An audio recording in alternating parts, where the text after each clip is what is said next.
नमस्कार। आज हम भारत की आरक्षण प्रणाली मतलब रिजर्वेशन सिस्टम पर एक गहरी नज़र डालने वाले हैं। ये एक ऐसा विषय है जो दशकों से हमारे देश में सामाजिक न्याय, बराबरी, अवसर इन सब बातों के बिल्कुल केंद्र में रहा है और इस पर बहस भी लगातार चलती रहती है। हमारे पास इस पर जानकारी काफ़ी है। अकादमिक नोट्स हैं जैसे इग्नू के, विकिपीडिया दृष्टि आईएएस जैसे लेख भी हैं, विश्व बैंक की रिपोर्ट के कुछ अंश, कानूनी विश्लेषण और हाँ, रेडिट जैसे मंचों से आम लोगों की सीधी राय भी हमने देखी है। तो आज हमारा इरादा है इस सिस्टम के पूरे ताने बाने को समझने का। ये शुरू कैसे हुआ, संविधान में इसकी जगह क्या है, काम कैसे करता है, अलग अलग वर्ग हैं, एससी, एसटी, ओबीसी, फिर अब ईडब्ल्यूएस, महिलाएं, ट्रांसजेंडर, इनके लिए क्या इंतजाम है और सबसे जरूरी इससे जुड़े बड़े सवाल, चुनौतियां क्या हैं। चलिए इस जटिल विषय को थोड़ा खोलते हैं। तो सबसे पहले बिल्कुल बुनियादी बात, आखिर ये आरक्षण है क्या? इसे हम वो पॉजिटिव एक्शन भी कहते हैं ना? बिल्कुल। आरक्षण, जिसे हम अकादमिक भाषा में सकारात्मक कार्रवाई या अफर्मेटिव एक्शन कहते हैं, या कभी-कभी सकारात्मक भेदभाव भी कह देते हैं, वो असल में सरकार का एक कदम है। इसका मकसद उन समुदायों या वर्गों की मदद करना है जिन्हें इतिहास में या आज भी, मतलब जाति, लिंग या गरीबी की वजह से भेदभाव झेलना पड़ा है या मौके नहीं मिले। अच्छा। आसान भाषा में कहें तो ये सरकारी नौकरियों में, कॉलेजों में एडमिशन में और यहाँ तक कि संसद और विधानसभाओं में भी कुछ सीटें इन वर्गों के लिए अलग रखने का एक तरीका है।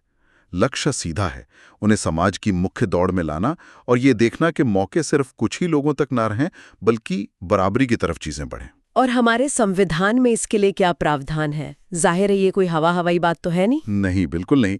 संविधान बनाने वालों ने इसकी जरूरत समझी थी।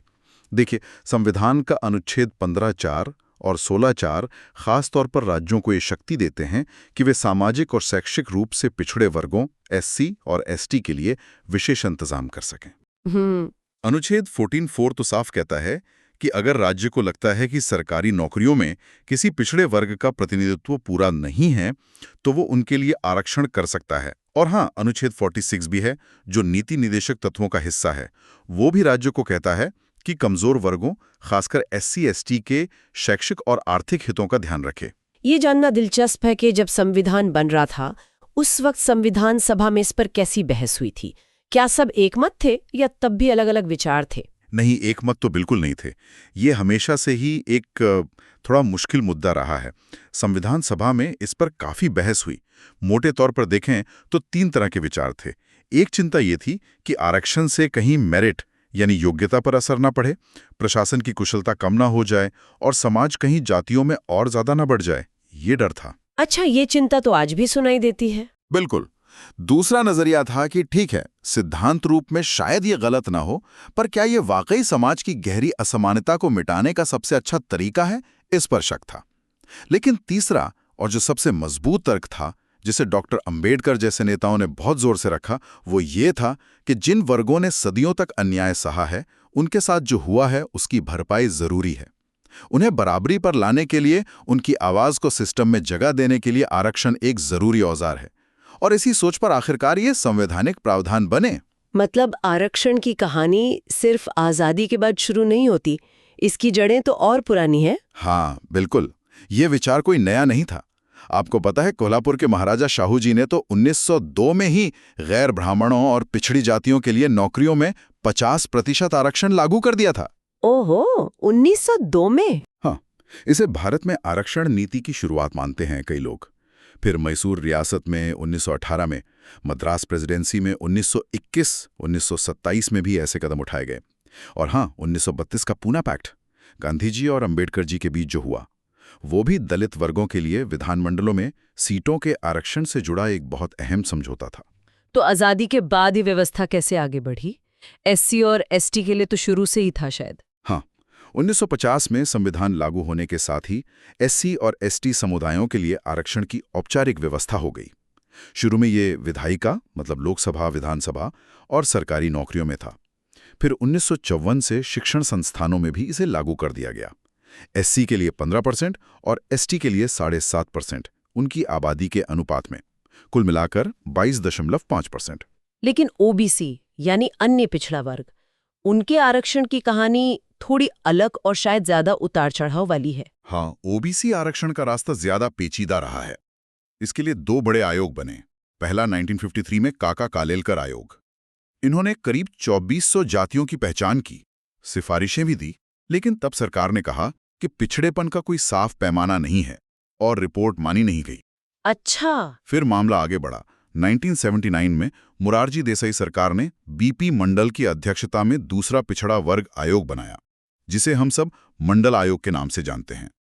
मंडल आयोग ने 1931 की जनगणना के आधार पर अनुमान लगाया कि देश में ओबीसी आबादी करीब 50% है और इन्होंने 3700 से ज्यादा जातियों को पिछड़ा माना।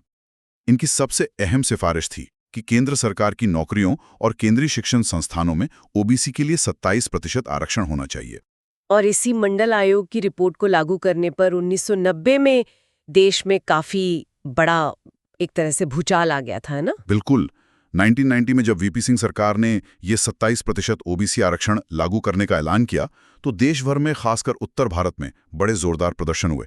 छात्रों का बड़ा रोल था उसमें। हाँ, मुझे याद है, माहौल बहुत तनाव वाला हो गया था। हाँ, बिल्कुल।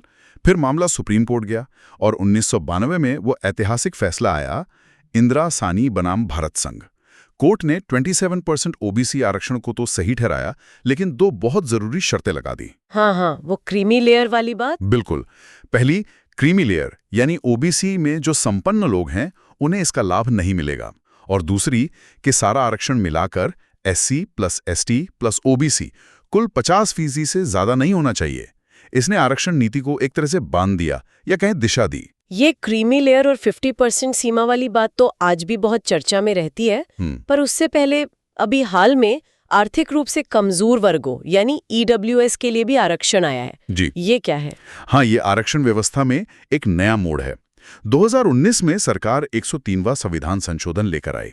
इसके जरिए पहली बार सिर्फ आर्थिक आधार पर आरक्षण दिया गया। ये उन लोगों के लिए है जो सामान्य श्रेणी में आते हैं, मतलब एससी, एसटी या ओबीसी नहीं है और आर्थिक रूप से कमजोर हैं। अच्छा, मतलब जनरल कैटेगरी के लिए। हाँ, इनके लिए सरकारी नौकरियों और शिक्षण संस्थानों में 10% सीटें आरक्षित की गई हैं। इसके लिए कुछ शर्तें हैं, जैसे परिवार की सालाना आय 8 लाख से कम हो, कुछ जमीन जायदाद की सीमाएं हैं। इस पर भी काफी बहस हुई, मामला सुप्रीम कोर्ट गया।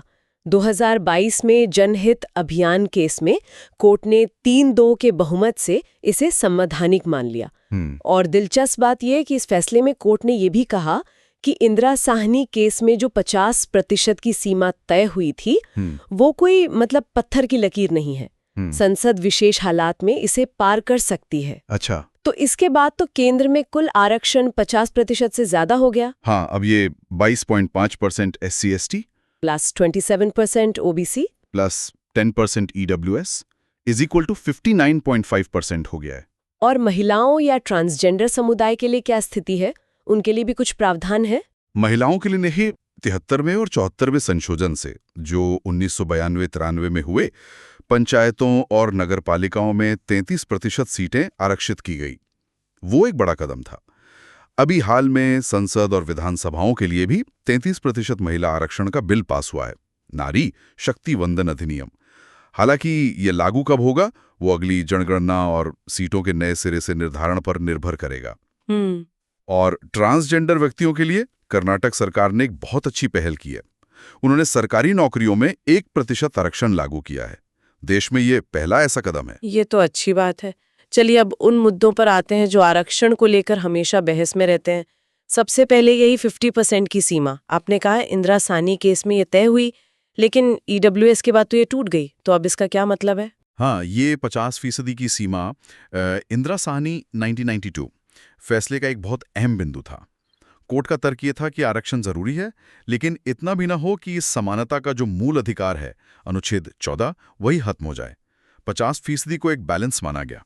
लेकिन उसी फैसले में कोर्ट ने यह भी जोड़ा था कि ये नियम एकदम सख्त नहीं है। अगर कोई असाधारण स्थिति हो और राज्य के पास उसके ठोस कारण हो, तो इसे लांघा जा सकता है। जैसे तमिलनाडु में है, शायद वहां तो ज्यादा है। बिल्कुल, तमिलनाडु में 69% आरक्षण है, जिसे 9वीं अनुसूची में डालकर एक तरह से बचाने की कोशिश हुई है। और ईडब्ल्यूएस आरक्षण के बाद केंद्र में भी 59.5% हो गया। और जनहित अभियान केस 2022 में तो सुप्रीम कोर्ट ने साफ कह दिया कि 50% की सीमा कोई अटल नियम नहीं है। तो अब ये बहस और तेज हो गई है कि भाई संतुलन कहाँ हो, कहाँ तक हम प्रतिनिधित्व और सामाजिक न्याय को देखें और कहाँ योग्यता और अवसरों की समानता का ध्यान रखें, जो सामान्य वर्ग के लिए भी उतनी ही जरूरी है। ये एक मुश्किल सवाल है। इसी से जुड़ा है वो क्रीमी लेयर का सिद्धांत। ये ओबीसी पर तो लागू है, पर एससी एसटी पर क्यों नहीं? और क्या इसे ठीक से लागू कर पाते हैं? इसमें दिक्कतें नहीं आती? क्रीमी लेयर की बात भी इंदिरा सानी केस से ही निकली, खासकर ओबीसी आरक्षण के लिए। मतलब ये कि ओबीसी समुदाय के अंदर जो लोग सामाजिक और आर्थिक रूप से इतने आगे बढ़ गए हैं कि उन्हें आरक्षण के सहारे की जरूरत नहीं, उन्हें बाहर रखा जाए। इसके लिए आय का पैमाना है, जैसे अभी 8 लाख सालाना, माता पिता का सरकारी पद है, कुछ संपत्ति की सीमाएं हैं। मकसद यह है कि फायदा उसी समुदाय के सबसे जरूरतमंदों तक पहुंचे। लेकिन ये तय करना कि कौन क्रीमी लेयर में है कौन नहीं, ये आसान है क्या? नहीं, आसान तो नहीं है। चुनौतियां हैं। आय का सही पता लगाना मुश्किल होता है, फर्जी सर्टिफिकेट बन जाते हैं, अलग अलग राज्यों में थोड़े अलग नियम भी हो सकते हैं। ये सब दिक्कतें हैं। और ये एससी एसटी पर लागू क्यों नहीं होता, ये सवाल भी उठता है। हाँ, ये बहुत ही संवेदनशील और विवाद वाला मुद्दा है। सुप्रीम कोर्ट का अब तक का जो रुख रहा है वो यही है कि एससी एसटी का पिछड़ापन सिर्फ आर्थिक नहीं है, वो सदियों के सामाजिक बहिष्कार, छुआछूत, गहरे भेदभाव पर आधारित है। ये ओबीसी के पिछड़ेपन से अलग माना गया है। इसलिए क्रीमी लेयर का सिद्धांत, जो मूल रूप से ओबीसी के लिए बना था, उसे सीधे एससी एसटी पर लागू नहीं किया जा सकता, ऐसा कोर्ट ने कहा है, जब तक संसद कोई ऐसा कानून न बना दे। लेकिन क्या इस पर अब कुछ पुनर्विचार हो रहा है? देखिए, हाल के कुछ सालों में, खासकर प्रमोशन में आरक्षण वाले मामलों में, सुप्रीम कोर्ट ने कुछ ऐसे संकेत जरूर दिए हैं कि क्या एससी एसटी के अंदर भी जो लोग काफी आगे बढ़ चुके हैं, उन्हें आरक्षण के लाभ से बाहर रखने पर सोचा जा सकता है या नहीं। जैसे वो दविंदर सिंह केस का जिक्र आता है, पर इस पर अभी स्थिति एकदम साफ नहीं है, मामला उलझा हुआ है। एक और उलझन है आरक्षण के अंदर आरक्षण, मतलब उपवर्गीकरण या सब कैटेगराइजेशन। ये बात क्यों उठ रही है? ये बात इसलिए उठ रही है क्योंकि ऐसा देखा गया है और कई स्टडीज में भी सामने आया है, जैसे जस्टिस रोहिणी आयोग ने ओबीसी के लिए देखा कि किसी एक आरक्षित कैटेगरी, मान लीजिए ओबीसी या एससी, उसके अंदर भी सभी जातियों को फायदा बराबर नहीं मिलता।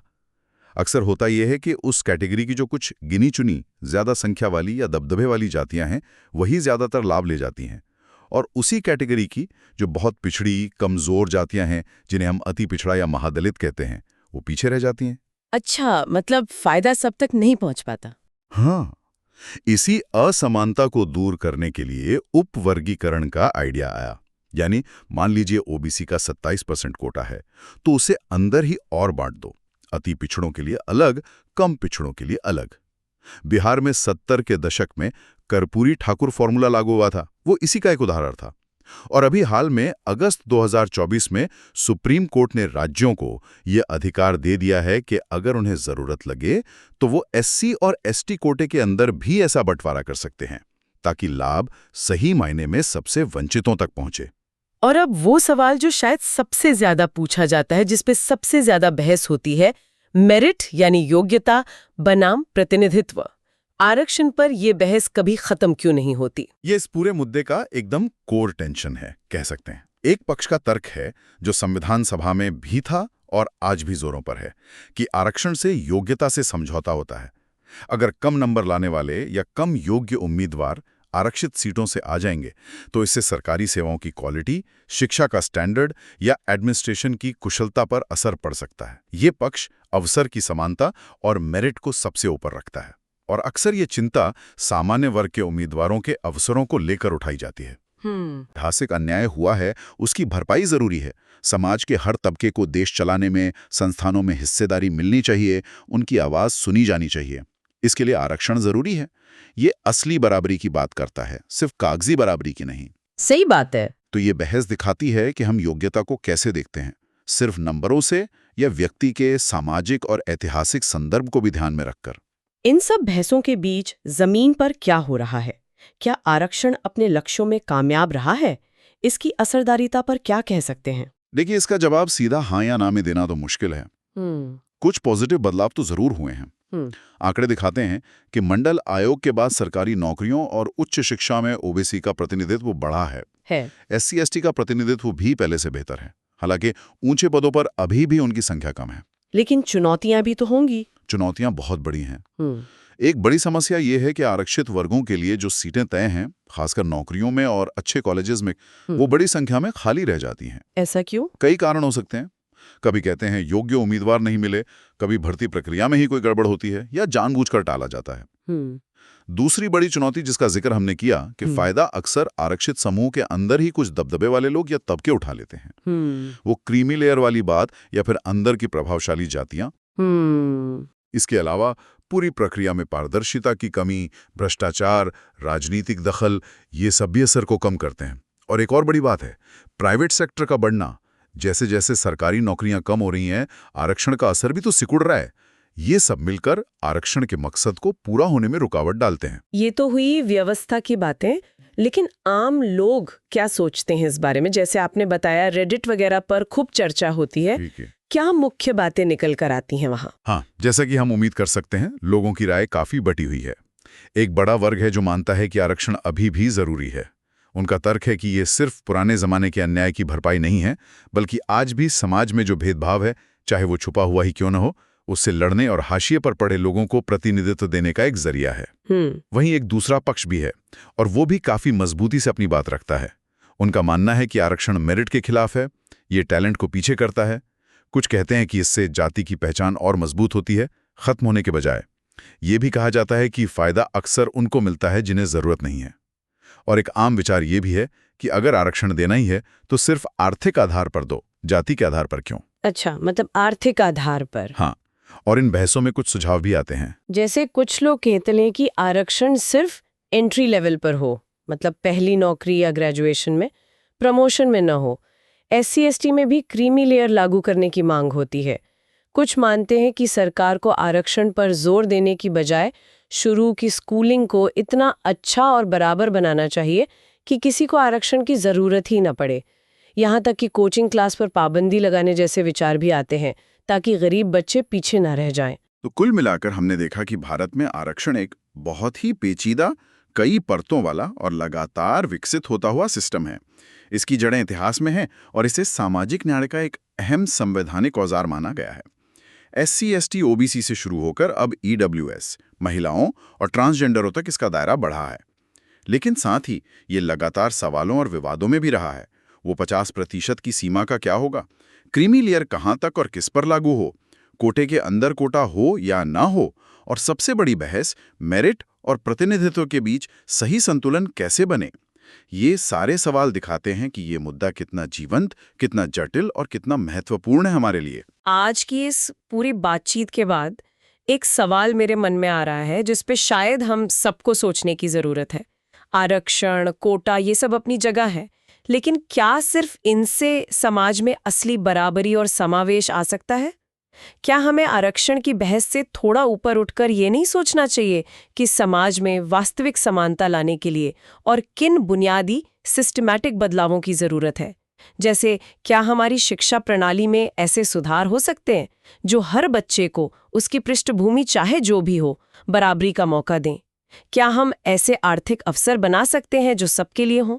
और सबसे बढ़कर समाज में जो जाति और वर्ग के आधार पर गहरे पूर्वाग्रह बैठे हुए हैं, उनसे निपटने के लिए क्या किया जा सकता है? शायद असली और टिकाऊ समाधान इन सवालों के जवाब में छिपा हो। इस पर सोचना जरूरी है।